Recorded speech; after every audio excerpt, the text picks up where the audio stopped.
Our life depends on nature. All of our food is provided by nature. Meanwhile, our nature is being threatened.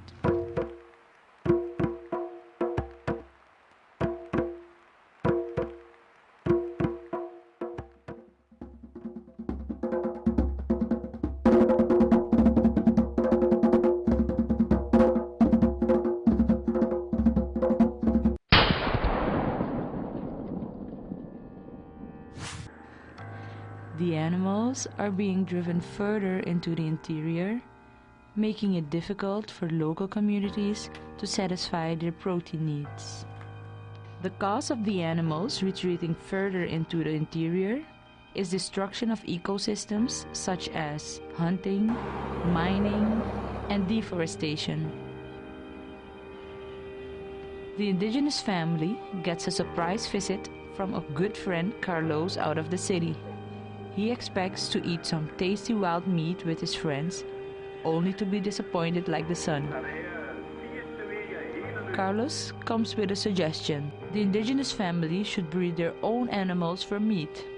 Carlos helps the family to contact an expert, Mr. Chin Fu, via Skype appointment.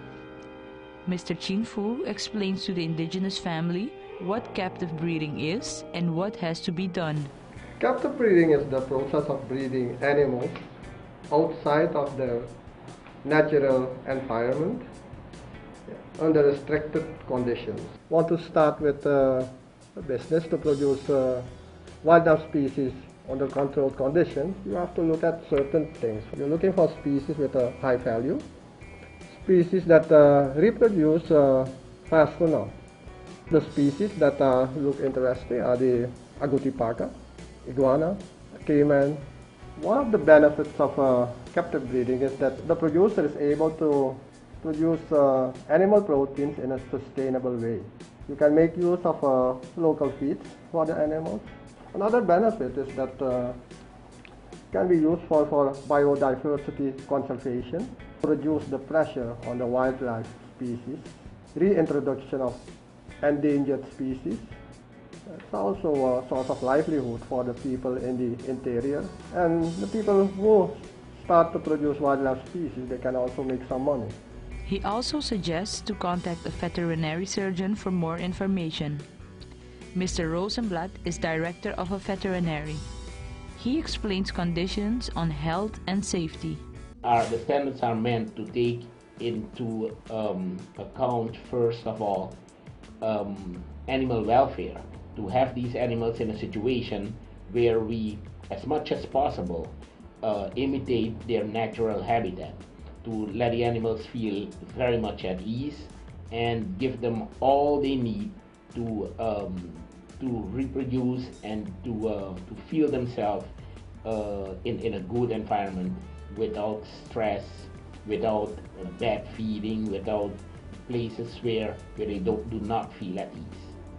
Furthermore, they can contribute to tourism, because people who do agro-tourism can visit those farms and see those animals alive. Now, having learned a lot about captive breeding and being advised, the father and Carlos begin to build a fence to breed some wildlife animals. In this case, they have bred colored peccaries known as cuenc. Their coats are thick and bristly with a grizzled grayish-black color and a ring of white fur around their neck.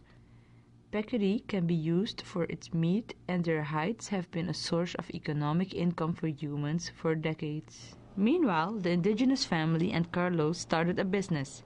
The indigenous family is a supplier of wild meat, and Carlos has his own successful wildlife butcher shop in the city.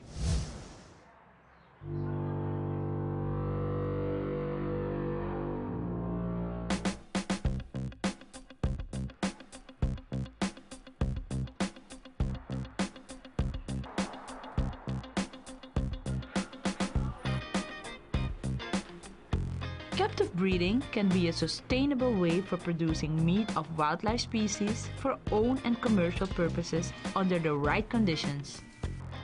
Nature provides a free lunch, but only if we have a sustainable balance between nature and our appetites.